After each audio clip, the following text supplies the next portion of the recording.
House Bill 805, the clerk will read. Representatives Moore, McNeil, Miller, and Sauls, House Bill 805, a bill to be entitled Prevent Rioting and Civil Disorder, General Assembly of North Carolina enacts.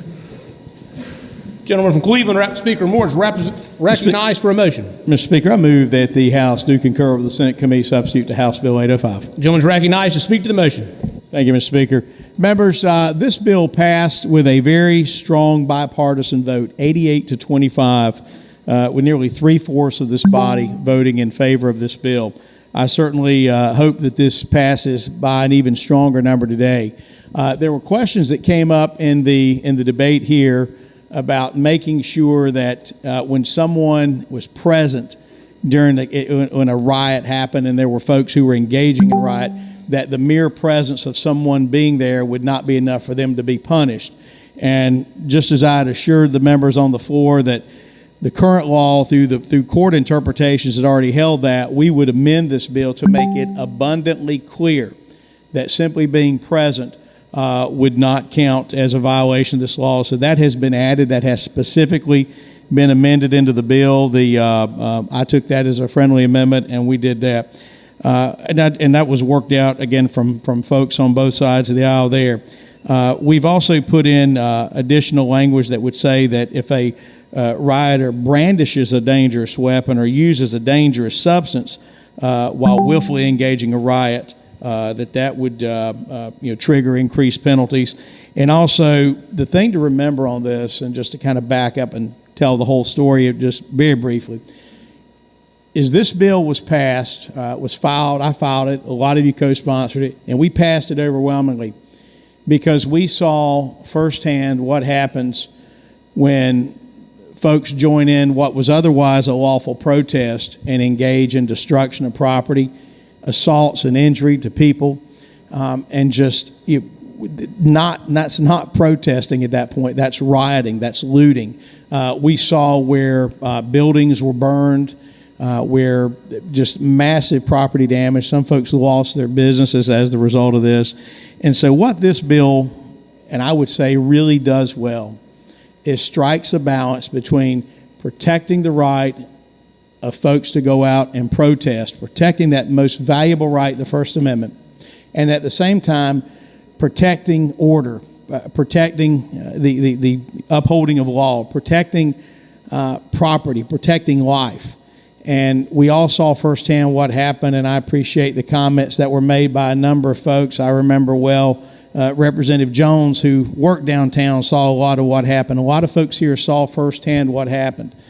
And that was not protesting, that was rioting, that was looting. We're really lucky that it wasn't even worse than what it was. We're lucky that there wasn't loss of life. We're so lucky that didn't happen.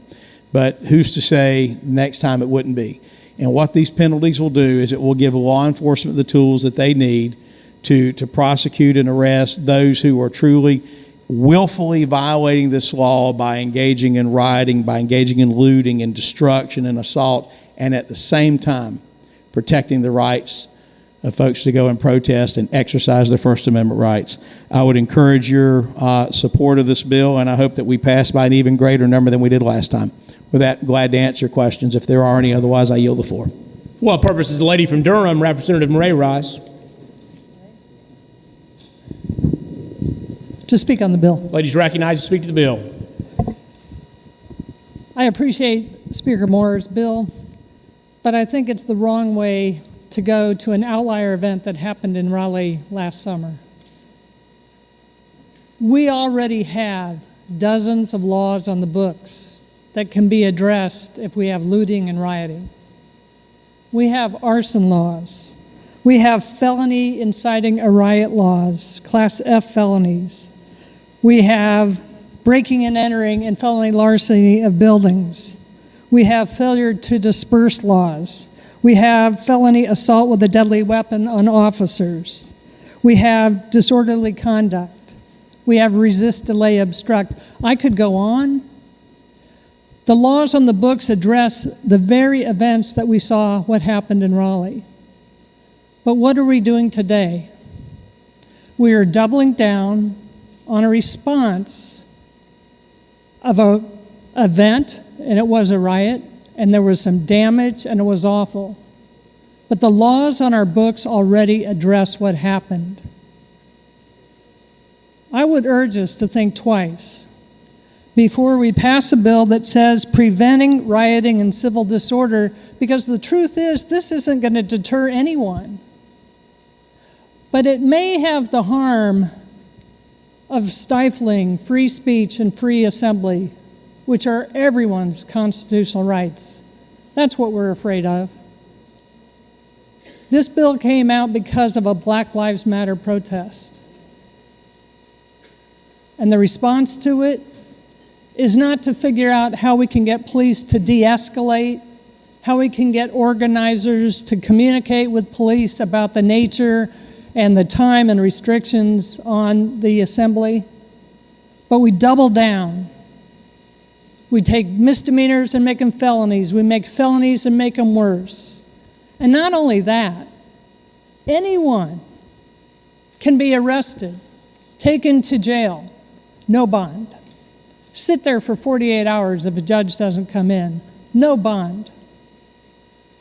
Treble damages in a civil court, plus costs, plus attorney's fees if someone's building was damaged. In all likelihood, there will be no likelihood that they can pay it back. But treble damages, a totally new tort that we're introducing in this bill. Members, I urge you, let's rethink this. Let's not double down on someone exercising their constitutional rights. We all abhor looting or rioting. Our laws on the books currently address that. I urge you to not concur with this bill. Thank you. For what purpose does the gentleman from Brunswick, Representative Miller, rise? To debate the bill. Gentleman is recognized to debate the bill. Thank you, Mr. Speaker. As a law enforcement officer, y'all have heard me talk about it. I was on the streets of Wilmington during the protest and eventually the riots. But you know, here in Raleigh, we had 5 police officers injured and taken to the hospital. They suffered a brain bruise, broken teeth, injured jaw, cardiac issues, and that was in May 30th, 2020. One of those could have been me or any of my guys that was on the streets of Wilmington. You know, I dodged 2 bricks myself, had fireworks thrown at me, frozen water bottles, you name it, they threw it at us. I support this bill, and I'd ask every one of y'all in this house to support this bill to protect our officers. Thank you. For what purpose does the gentleman from Guilford, Representative Quick, rise? To ask Speaker Moore a question and then to debate the bill. Speaker Moore, does the gentleman yield? Glad to. He yields.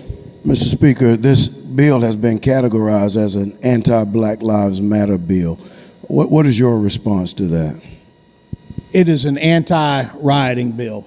I support the right of the Black Lives Matter and any other organization to protest.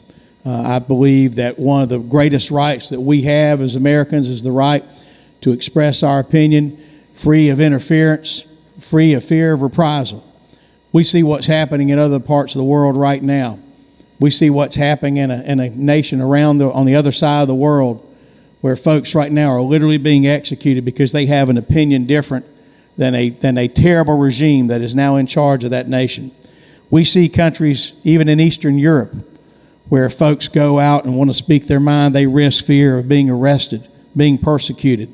I will stand shoulder to shoulder with you and everyone else to defend the First Amendment right of anybody to speak.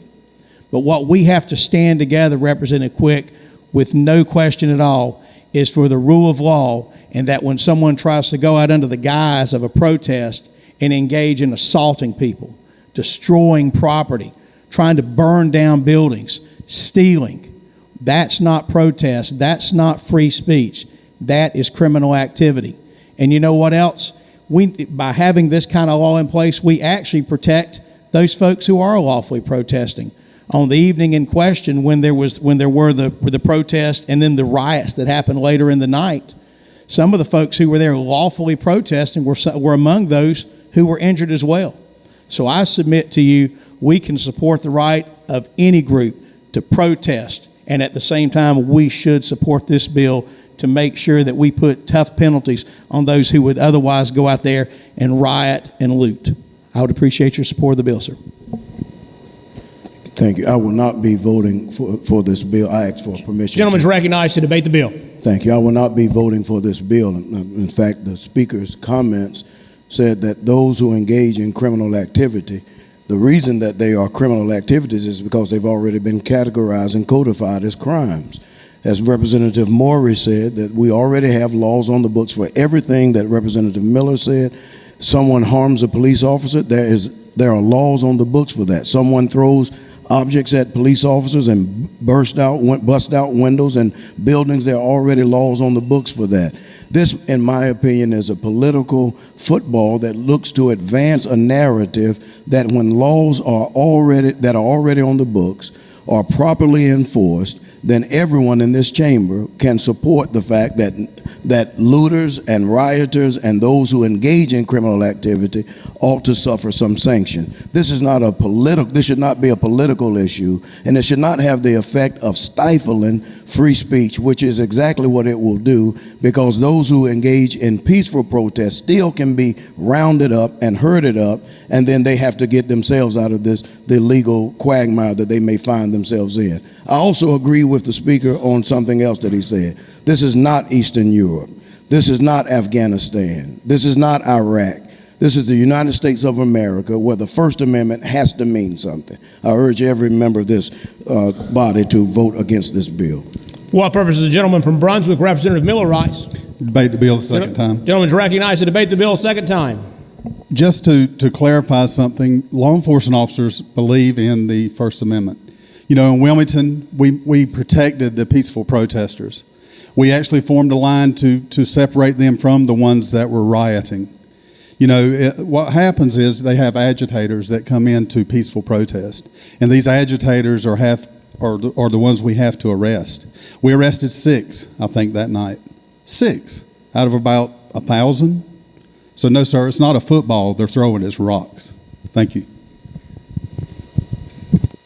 For what purpose does the gentleman from Mecklenburg, Representative Lofton, rise? To debate the bill. Gentleman's recognized to debate the bill. Thank you, Mr. Speaker. Just briefly, we already had a pretty good debate about this the first time it was in this House. I expressed my concerns, the experience I had with taking my young sons out to peaceful protest, and the concerns I had that our free speech or any of the free speech rights of any American here in our state would be infringed upon. And those concerns still remain. I do appreciate the amendment that was done to help clarify that mere presence is not enough, but I still have grave concerns over the chilling effect this will have over people who are trying to exercise their constitutional right to free speech. And one of the things that really sticks out to me is the pretrial release procedure. Under this bill, we're going to treat people worse than someone accused of burglary, someone accused of assault, someone accused of breaking and entry could get out of jail sooner than someone caught up for exercising their free speech rights under this bill we have before us today, and that causes me great concern, and I urge everyone to vote no. For what purpose does the gentleman from Guilford, Representative Quick, rise? To ask Representative Miller a question. Representative Miller, does the gentleman yield to a question? Yes. Gentleman yields. Representative Miller, in the incident that you just mentioned that happened in Wilmington, in fact, I used to be a resident of New Hanover County some years ago. You said you separated the peaceful protesters from those who were, your word, agitators, and you arrested the agitators, and you charged them with crimes. Which crimes did you charge them with, if you can recall? I do not recall. We were on a team from Brunswick assisting New Hanover, and once those were arrested, they were taken by New Hanover. Follow up? Does the gentleman yield to an additional question? Yes. He yields. After those agitators were arrested and charged with crimes that are currently on the books, the peaceful protesters were allowed to continue their protest. Did you have to continue to arrest? Absolutely. It went on for several nights after that, sir. Follow up? Does the gentleman continue to yield? Yes. He yields. And each time you arrested agitators, you charged them with crimes currently on the books, right? We had no choice but to do that. Thank you. Further discussion or debate? If not, the question before the House is the motion is to concur with the Senate Committee substitute to House Bill 805. All those in favor will say aye. All those opposed will say no. The clerk will open the vote.